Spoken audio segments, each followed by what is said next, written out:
بسم اللہ الرحمن الرحیم۔ السلام علیکم۔ امید کرتی ہوں کہ آپ سب خیریت سے ہوں گے۔ سردار مکہ ابو سفیان 1 سال کی بھرپور تیاری کے بعد 3000 کا لشکر جرار لے کر مکہ سے نکلا، مدینہ کی طرف روانہ ہوا۔ قریش سپاہ کے علاوہ اس نے کرب و جوار سے اجرت یافتہ سپاہی بھی بھرتی کیے۔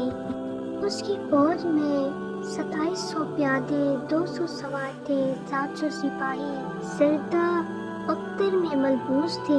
میدان جنگ میں مردوں کو خیرت دلا کر ان کے قدم جمائے رکھنے کے لیے 15 عورتوں کا ایک دستہ بھی ساتھ لیا، جس کی قیادت ابو سفیان کی بیوی ہندا کے سپرد تھی۔ یہ لشکر مدینہ سے 3 میل شمال کی طرف احد کے پہاڑ کے قریب خیمہ زن ہوا۔ خاتم النبیین حضرت محمد مصطفیٰ صلی اللہ علیہ وآلہ وسلم کے چچا حضرت عباس جو مکہ میں مقیم تھے، آپ صلی اللہ علیہ وآلہ وسلم کو مخبروں کے ذریعے قریش مکہ کے عزائم اور ان کی جنگی تیاریوں کے متعلق مطلع کر دیا تاکہ مسلمان ہر وقت حالات سے نپٹنے کے لیے تیار ہو جائیں۔ خاتم النبیین حضرت محمد مصطفیٰ صلی اللہ علیہ وآلہ وسلم کو جب ابو سفیان کی تیاریوں کا حال معلوم ہوا تو صحابہ کرام سے مشورہ فرمایا۔ بعض صحابہ کی یہ رائے تھی کہ مدینہ کے اندر ہی دشمن کا انتظار کریں اور جب وہ مدینہ پر حملہ آور ہوں تو اس کا پرزور مقابلہ کریں۔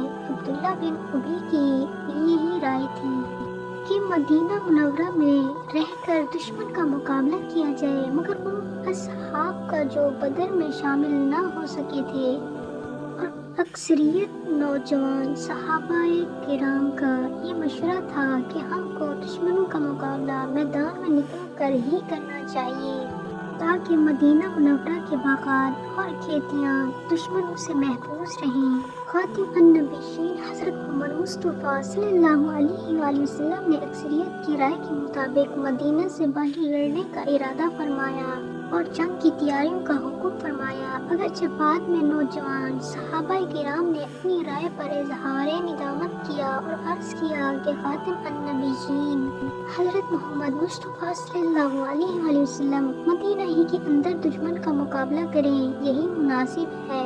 سن کر حضور اقدس نے ارشاد فرمایا، یہ نبی کی شان کے خلاف ہے کہ جب خدا کی راہ میں ہتھیار سجا کر تیار ہو جائے تو پھر معرکہ حق و باطل کے بغیر ہی ان کو اتار دے۔ اب خدا کا نام لے کر میدان میں نکلو۔ خاتم النبیین حضرت محمد مصطفیٰ صلی اللہ علیہ وآلہ وسلم مدینہ سے نکلے تو 1000 کا لشکر چلوں میں تھا۔ لشکر میں 300 منافقین عبداللہ بن ابی کی سرکردگی میں شامل تھے۔ عبداللہ بن ابی نے مدینہ ہی میں مشرقین مکہ کے ساتھ سازش کر لی تھی کہ مخلص مسلمانوں کو بزدل بنانے کے لیے یہ طریقہ اختیار کریں گے کہ اول مسلمانوں کے لشکر کے ساتھ نکلیں گے اور راہ سے ہی ان سے کٹ کر مدینہ واپس آ جائیں گے۔ چنانچہ رئیس المنافقین یہ بہانہ بنا کر کے لشکر اسلام سے علیحدہ ہو گیا، مدینہ واپس چلا گیا کہ جب خاتم النبیین حضرت محمد مصطفیٰ صلی اللہ علیہ وآلہ وسلم نے ہم جیسے تجربہ کاروں کی بات نہ مان کر نوجوانوں کو ترجیح دی ہے تو ہم کو کیا ضرورت ہے کہ ہم خواہ مخواہ اپنی جانوں کو ہلاکت میں ڈالیں۔ اب مسلمانوں کے پاس صرف 700 سپاہی تھے، مگر منافقین کے اس کردار کا اسلام پر مر مٹنے والوں پر کوئی اثر نہ ہوا۔ جنگ بدر کے بعد قریش مکہ نے مدینہ پر حملہ کرنے کے لیے ملک بھر سے چندہ جمع کیا۔ تجارت شام کا سارا سامان 1000 اونٹ جمع کر دیے گئے، الغرض 1000 اونٹ سوار اور 700 زرہ پوش پیادہ تیار کیے گئے۔ بعض کے نزدیک 3000 اور بعض کے نزدیک 5000 تعداد میں۔ خاتم النبیین حضرت محمد مصطفیٰ صلی اللہ علیہ وآلہ وسلم نے لشکر اسلام کو اس طرح سب آرا کیا کہ احد پہاڑ کو پشت پر لے لیا۔ اس پہاڑ کے ایک درہ جبل رمات سے خطرہ تھا کہ دشمن کہیں اس طرف سے حملہ آور نہ ہو۔ خاتم النبیین حضرت محمد مصطفیٰ صلی اللہ علیہ وآلہ وسلم نے جنگی بصیرت سے کام لیتے ہوئے عبداللہ بن جبیر کو 50 उस दरे पर मुतय्यन फरमाया ताकि मुसलमान सिपाही पीछे के अचानक हमला से महफूज रहें। आप सल्लल्लाहु अलैहि वसल्लम ने उन्हें ये हुक्म फरमाया कि हमें पता हो या शिकस्त, तुम अपनी जगह से न हिलना। दुश्मन का लश्कर मुकाबिल हुआ तो उसने भी सफ बंदी की और 200 सवारों का दस्ता खालिद बिन वलीद की निगरानी में था और 200 का लश्कर अकरमा बिन अबी जहल के ज़ेरे कुमान था। जंग शुरू हुई तो ख़वातीन मक्का ने हिंदा अबू सुफियान की बीवी की सरगर्दगी में दम पिजाकर अपने सिपाहियों को गैरत और जोश दिलाने के लिए ये गीत और तराने शुरू कर दिए।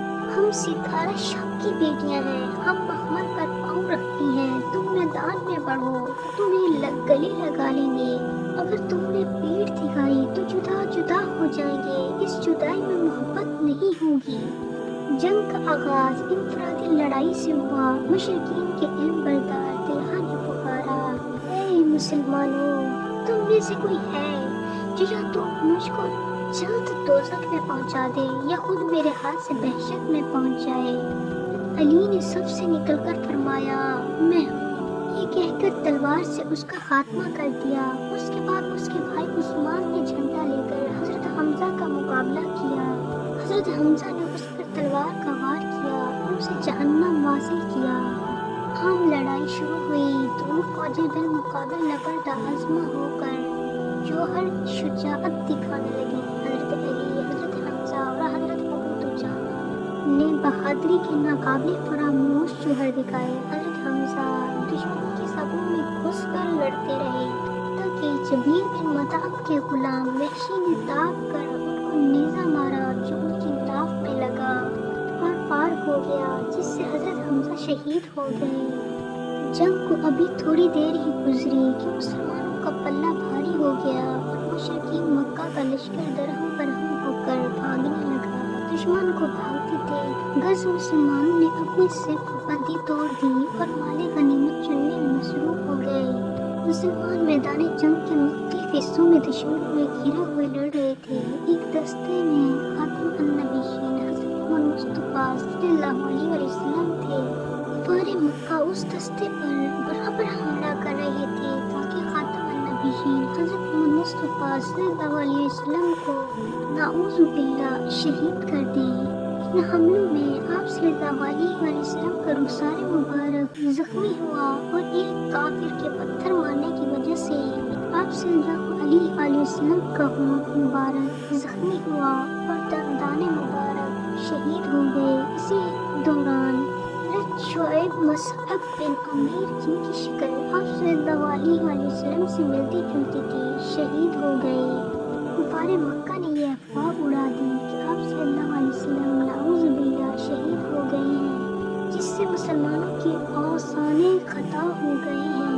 अगर मुसलमान फौरन संभले और साबित कदम सहाबा ने ललकारा कि अगर ये खबर सही है तो अब हम जिंदा रहकर क्या करेंगे, और जंग का फैसला करके दम लो। मुशरिकीन का जोर नरम हुआ तो खातम अन्नबीशीन हज़रत मोहम्मद मुस्तफ़ा सल्लल्लाहु अलैहि वसल्लम चंद जानिसार सहाबा के साथ पहाड़ी के ऊपर चले गए।